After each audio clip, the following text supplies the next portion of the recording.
Velaran Prime was a small, quiet world, nestled in the outer edges of known space, far from the hustle of larger empires and powerful fleets. Its blue skies and green fields were home to a gentle people who believed in peace and knowledge above war and conquest.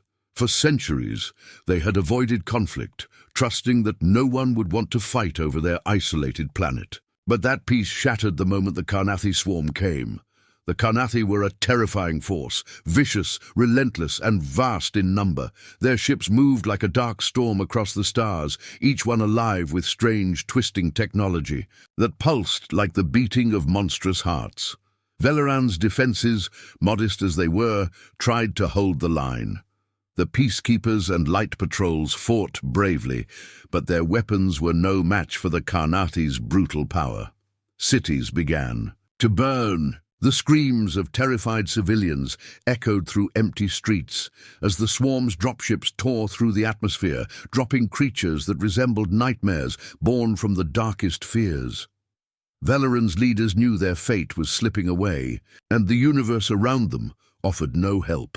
Their allies turned deaf ears, their friends too far or unwilling to risk war with the swarm. The planet's last hope lay in a message sent across the stars, a call for aid that carried the weight of desperation and fear. Ambassador Tesh stood in the central comm tower of Velaran's capital, his hands trembling as he watched the flickering screens. Every sensor, every scanner, every voice was filled with warnings of the advancing enemy. He whispered to himself, if only someone would answer. For days there had been silence, days without any sign of hope.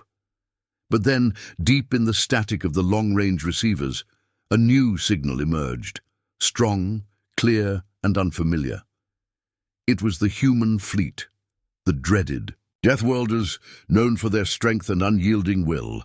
To Velaran, humans were myths told in stories, a race from a violent planet, tough and ruthless, survivors of countless wars, yet never one to meddle in alien affairs. But now, those myths had come to life. The signal carried a single message. We heard your call. We are coming. News spread like wildfire, fear mixed with disbelief. Could humans truly arrive to save them? Some leaders whispered fears of the unknown, worried the humans might bring more destruction than salvation. But the civilians, exhausted and terrified, dared to hope. Meanwhile, aboard the UNSC Resolute, a massive human command ship far from Earth, Admiral Cassandra Wren received the distress call. Her face was hard, eyes sharp with years of battle experience. To her, this was not just another call for help, it was a test, a chance to show what humanity was capable of. Without hesitation, she ordered the fleet to prepare. The warships thrummed with power as crews readied weapons and shields. Human soldiers suited up, their faces set with determination. They knew the stakes were high. The moment they jumped into subspace and emerged over Velaran, the sky itself seemed to change. Human warships darkened the horizon, large and threatening to their enemies, but to the Velarans they were a beacon of hope. Ambassador Tesh stood once more before his people, eyes shining with something he hadn't felt in weeks: relief. The human admiral opened a channel, her voice calm but commanding. You asked for help. We are here. Stand down and let us fight. The Carnathi did not wait. Their swarm returned in full force, monstrous ships weaving through Velaran's atmosphere like deadly shadows. But the humans were ready. Weapons that no Velaran had ever seen, fired in deadly arcs, ripping through Carnathi armor like paper. The battle had begun, and the fate of Velaran Prime was no longer sealed by fear and helplessness. It was now a war, and humanity had just arrived. Velaran Prime had never seen such a sight before. The sky, once a calm blue, was now filled with shapes both alien and terrifying in their grandeur. Human warships, sleek and dark, appeared like shadows cutting through the atmosphere, their enormous hulls blocking out stars. The Velarans watched in awe and disbelief. their hearts pounding with a mix of hope and fear. These were the Deathworlders, creatures of legend and fear, arriving not with caution, but with overwhelming force. The largest ship, the UNSC Everest, loomed like a mountain in space, its surfaces bristling with weapons and sensors. Around it, dozens of smaller warships took position with silent precision, moving like a swarm of predators ready to strike. The Valaran leaders gathered in the command center, faces pale, voices hushed. Some whispered doubts. Could they trust these humans who came so heavily armed? Could the arrival of such fierce warriors bring safety, or would it bring destruction? Worse than the Karnathi themselves? Ambassador Riltesh stood tall despite the unease. He remembered the message from Admiral Cassandra Wren, calm and firm. "You asked for help. We brought it." The skies darkened further as the Karnathi returned, their ships shining with a sickly green glow that spoke of bioengineered horror. They expected Velaran to be weak and broken, ripe for conquest. Instead, they found human warships bristling with technology and determination. The first shots were fired, the air filled with brilliant streaks of light as railguns and plasma. Cannons opened fire, cutting through Karnathi ships like knives through silk. Human tactics were unlike anything the Valarans had ever witnessed. The humans fought with a raw and brutal efficiency, aiming not to wound, but to destroy swiftly and completely. Ground forces were deployed next. Human marines, clad in heavy armor and equipped with weapons that seemed to hum with energy, landed in the cities to protect civilians and push back the alien invaders. Captain Ilya Rourke, leader of the elite Ghost Lance unit, moved through the chaos with steady purpose, his squad covering every street and alley. The Valaran people watched, a mixture of hope and fear in their eyes. They had never seen soldiers fight like this, so fearless, so fierce. The Karnathi tried to adapt, sending swarms of smaller fighter ships and deploying monstrous creatures on the ground. But the humans countered every move, their war machines unrelenting. The battle stretched across the planet's surface and skies, a deadly dance of light and shadow, death and survival. Valaran scientists and engineers worked alongside human technicians, quickly learning new ways to repair defenses and strengthen weapons. The humans shared technology and strategy, a gift born from desperation and determination. Slowly, the tide of the battle began to shift. The Karnathi found their advances blocked, their forces scattered and broken by the Deathworlders' relentless assault. Yet the fight was far from over. The humans knew the Karnathi were cunning and could strike back harder if given time. Every victory was hard-earned, and every loss was felt deeply. Valaran cities bore the scars of war, but their people no longer cowered. They saw the warships in the sky and heard the steady march of human boots on their streets. They knew they were not alone. And somewhere deep in the darkness of space, the Karnathi realized they faced not just a planet in danger, but a force of nature unleashed. Humanity itself, fierce and unyielding, ready to bring warships where others had, brought only hope. The battle for Velaran Prime had shifted, but the war was far from over. The humans, led by Admiral Cassandra Wren and her elite units, had proven their power. Yet the Karnathi swarm was no ordinary enemy to be quickly defeated. As the sun rose, over the scarred planet, human dreadnoughts hovered in the upper atmosphere, their engines humming a low, deadly tune, ready for the next wave of conflict. Captain Ilya Rourke and his Ghost Lance squad stood at the edge of a ruined city, the air thick with smoke and the sharp scent of burning metal. Their mission was clear: strike deep into the heart of the Karnathi's ground forces and cut their support before they could regroup. The squad's armor was heavy, but every member moved with the practiced precision of warriors who had faced impossible odds before. Rourke's eyes scanned the battlefield, his mind calculating every possible threat as the first dropships approached the enemy nest. The Karnathi, sensing the human aggression, unleashed swarms of smaller fighters and ground beasts, a desperate attempt to push back the attackers. But the humans were faster, smarter, and deadlier. Rourke's team advanced with a mix of silent signals and sharp commands, navigating the twisted ruins where alien creatures lurked in the shadows. Explosions rocked the ground as railgun fire tore through Carnathi armor, and plasma bolts scorched the air with deadly precision.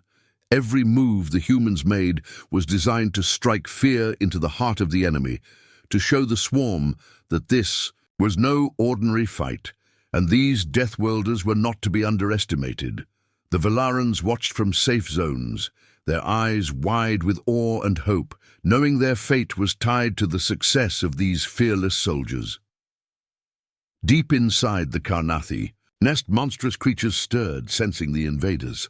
Queen-like figures, massive and covered in chitinous plates, commanded the swarm with a psychic link that bound the many into one. But human tactics were disrupting this connection. Specialized weapons, developed with Velaran scientists, targeted the nerve centers of the hive, causing confusion and breaking the alien unity. Captain Rourke's team pushed forward relentlessly, aware that every second counted. Losses were taken silently, with no time for grief, only the fierce drive to complete the mission. Behind them, the skies thundered as human warships engaged. Carnathi fleets, their beams lighting the clouds like distant stars bursting into flame. The ground battle was brutal, close, and unforgiving, but the humans showed no sign of backing down. They moved with purpose, using their environment and technology to outsmart the swarm. Rourke found himself face to face with a massive Carnathi beast, its jaws wide and dripping with venom. With steady hands, he fired a pulse grenade that detonated near the creature, sending it crashing down in a cloud of dust and debris. Around him, Ghostlance kept pushing forward, securing strategic points that would cut off enemy reinforcements. The tide was turning, yet the cost was clear. Many of Rourke's squadmates were injured or lost, and the enemy fought with a desperation born of knowing defeat meant extinction. Riltesh, watching live feeds from the command tower, felt a surge of hope tempered by worry. "They fight like they've faced death before," he whispered, "and like they intend to survive it."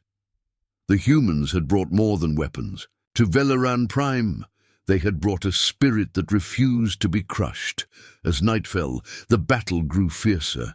The Carnathi sent waves of creatures and fighters, but the humans held their ground. For the first time in weeks, Velaran's people saw a chance not only to survive, but to push back the darkness threatening their home. And as the stars shone above, the war for Velaran was no longer just a fight for survival. It had become a story of hope, courage, and the unstoppable force of humanity's first strike. The victory was bitter and costly, a hard lesson that even humanity's fierce strength came with a price. As Velaran Prime's skies cleared after the first major strike, the true toll of the battle began to reveal itself, and the atmosphere in the human command was tense and somber. Captain Ilya Rourke stood among the wounded, his face grim as medics moved swiftly to tend to the injured soldiers from Ghostlance and other units who had fought so fiercely just hours before. The Carnathi were retreating, but they had left behind devastation that no one could ignore. The Marines had taken heavy losses, the numbers weighing heavily on Rourke's mind. Each fallen comrade was a reminder that even this fierce force of Deathworlders was not invincible. The enemy was cunning and cruel. A stealth Carnathi vessel had slipped through human defenses and struck deep in a civilian hospital zone, catching everyone off guard and shattering the fragile hope the Velarans had clung to. The attack was sudden and brutal, a reminder that, or spared no one. Families who had just begun to believe in rescue found themselves mourning once more. Captain Rourke, refusing to allow despair to take root, gathered what remained of his squad and prepared them for what was next. "We don't defend tomorrow," he told them quietly but with steel in his voice. "We hunt." The words carried a fierce promise. This war would not end with Velaran as prey. Admiral Cassandra Wren, too, understood the stakes. In the war room aboard the UNSC Resolute, she studied the damage reports, her jaw tight with frustration and determination. The Karnati might be bloodthirsty, but they were smart. If left unchecked, they would return with even greater force. The humans had to strike back harder, faster, and without mercy. Thus, she authorized Operation Black Sun, a plan that shocked even some Velaran leaders. The goal was clear: to chase the Karnathi deep into their own territory, to destroy the Hive's homeworld before the swarm could gather strength again. When Velaran diplomats protested, arguing that this was more than defense, that it was a mission of total destruction, Admiral Wren's answer was cold and simple. We do not negotiate with extinction, we survive it. This uncompromising stance unsettled many, but the Valarans were learning a harsh truth. Survival demanded sacrifice and ruthless resolve. As human engineers worked to repair the battered warships and medics triaged the growing number of wounded, a somber silence filled the camps and makeshift hospitals. Yet beneath that silence burned a fierce determination. Captain Orcs, Ghost Lance trained harder, pushing through pain and fatigue, preparing to become the spearhead of the coming offensive. Every soldier knew that this was no ordinary fight. It was a battle for the future of countless worlds. Meanwhile, Velaran Prime's leaders struggled to understand the humans' relentless will to fight, their refusal to give even an inch to the Karnathi. Some whispered fears of the humans' willingness to bring total war, to hunt enemies across the stars with no thought to mercy. Others saw something else, a strength born of survival, a refusal to be crushed that Velaran's peaceful society had never needed to develop. The truth was simple. These Deathworlders had faced extinction themselves, many times over, and they carried that memory in every strike, every decision. The price of fury was high, but it was a price the humans were willing to pay to keep others safe. As night fell over Velaran Prime, fires still burned in the distance, the cries of the wounded mixing with the cold hum of human machines, repairing warships and loading weapons. Captain Rourke looked out over the battlefield from a high ridge, his gaze fixed on the stars beyond. Somewhere out there was the Karnati's home, the heart of the swarm. Tomorrow, the humans would take the fight to that dark place. The hunt would begin. There would be no mercy, no second chances. The price of fury had been paid in blood, and now it was time to collect the cost from those who had brought war to a peaceful world. The shadows deepened, but in those shadows, humanity's fierce light burned brighter than ever, promising that no darkness, no matter how terrible, could snuff it out. The silence of space was broken only by the low hum of human warships as they approached the Karnathi homeworld, a dark, twisted orb hanging ominously in the void, surrounded by the wreckage of countless failed invasions and silent warnings left by those who had dared challenge the swarm before. Admiral Cassandra Wren stood on the bridge of the UNSC Resolute, her eyes cold and sharp, scanning the approaching planet with a mixture of determination and grim calculation. The Karnathi hive world was unlike anything humanity had ever faced, a living fortress of bioengineered metal and chitin that pulsed with an eerie green light beneath its surface. Sensors revealed tunnels and caverns, vast and endless, stretching deep into the planet's core, home to the monstrous queen and the heart of the swarm's terrible power. Captain Ilya Rourke's squad was chosen for the ground assault, the sharpest edge of the human blade.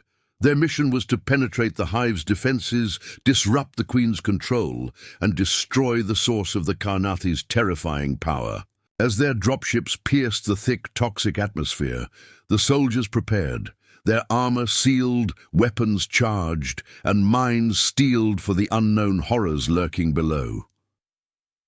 The first steps onto the alien soil were met with silence. An unnatural, quiet, that spoke of waiting danger. The ground beneath their boots was strange and alive, pulsing faintly with the hive's terrible energy. The walls of the tunnels were slick and organic, closing in as they moved deeper, the air thick with a sickening scent that clawed at their throats. Rourke led his team carefully, every shadow and movement watched with deadly focus. Suddenly, a low rumble shook the tunnels. The Carnathi were aware of the intruders, and their defense was swift and brutal. From the darkness, creatures emerged, monstrous, fast, and terrifying, their limbs ending in blades and pincers that glistened under the eerie green light. The humans fought back with every weapon they had, pulse rifles spitting fire, grenades exploding in bursts of light and sound. The battle was close and savage, fought in the narrow tunnels where every corner hid a new threat. Yet the humans pushed forward, driven by a fierce need to end the nightmare that had haunted so many worlds.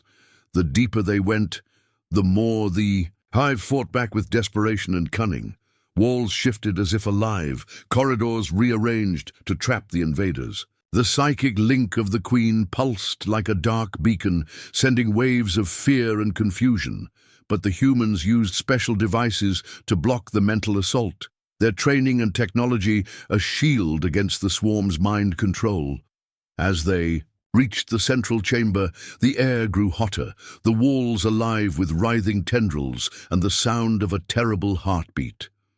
There, at the core of the hive, waited the Queen, a massive, horrifying creature, her many eyes glowing with malevolent intelligence. She was the source of the swarm's power, the dark force behind the endless attacks on Velaran Prime. Captain Rourke's squad held their ground, weapons trained, ready for the fight of their lives. The Queen struck with fury, sending waves of creatures to overwhelm them, her psychic screams rattling their minds even through their blockers. The battle was fierce and brutal, a clash of wills and strength in the bowels of the alien world. Rourke fought with everything he had. Every shot aimed to weaken the Queen's hold over the swarm. His squad covered each other, holding the line as the chamber shook with the fury of the fight. Finally, with a well-placed grenade and a barrage of focused fire, the Queen let out a terrible scream, her body breaking apart in a shower of green light and chitinous fragments. The hive began to collapse, tunnels caving in, and the pulse of the planet's dark energy fading. The humans raced back to their dropships as the world shook around them, the destruction of the Queen sending shockwaves through the hive.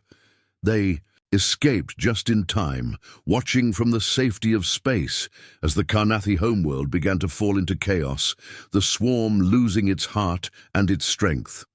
The victory was hard won, and the cost was heavy, but humanity had struck a decisive blow. As the fleet prepared to return to Velaran Prime, the soldiers knew this was not the end. The swarm would scatter and regroup, but now they had hope, a reason to fight on. The story of the Deathworlders and their warships would spread through the stars, a warning to those who thought the Carnathi unstoppable. Humanity had gone into the hive and emerged victorious, their fury and courage lighting a path through the darkness, promising that no evil could stand forever against the will to survive. The stars shone cold and distant as the human fleet pulled away from the shattered Carnathi homeworld, the dark planet growing smaller behind them, like a nightmare fading into the void. But the battle was not over. Aboard the UNSC Resolute, Admiral Cassandra Wren stood silent on the bridge, watching the swirling debris and glowing wreckage drifting into space, knowing well that the swarm's destruction here was only the first chapter in a much longer war. The victory had come at a terrible cost. Many brave soldiers had fallen, their sacrifices etched deep into the souls of those who remained. And yet, there was no time to grieve. The universe was vast, and other threats waited beyond the horizon. Captain Ilya Rourke, battered but unbroken, walked through the corridors of the ship, the weight of the mission heavy on his shoulders. The faces of his fallen comrades haunted His thoughts, but so did the faces of the Velerans, the innocent people who had trusted humanity's promise of aid. They had seen what true fury looked like, but they had also seen what true hope could become when fierce warriors stood beside them. The human soldiers were not just fighters, they were protectors, bearers of a promise that no world would be left to fall alone. Across the fleet, whispers of this promise spread quickly, filling the hearts of every crew member with purpose beyond survival, a mission to defend the weak, to challenge the darkness wherever it arose, no matter the cost. Velaran Prime itself was slowly healing, cities rebuilding, wounds mending, but scars remained as a constant reminder of the price paid. Ambassador Riltesh met with Admiral Wren in a council chamber aboard the Velaran capital ship, their conversation heavy with the future's uncertainty, but also its possibilities. "Your people fight like the stories say," Riltesh said, voice thick with respect, "and yet you carry a fire we do not understand, one that refuses to be quenched." Wren's reply was steady and sure. "We are survivors. Our history is written in blood and fire, and we have learned that to protect what we love, we must be willing to face any darkness, to burn brighter than it. That is humanity's promise." Meanwhile, back on the human ships, preparations were already underway for the next mission.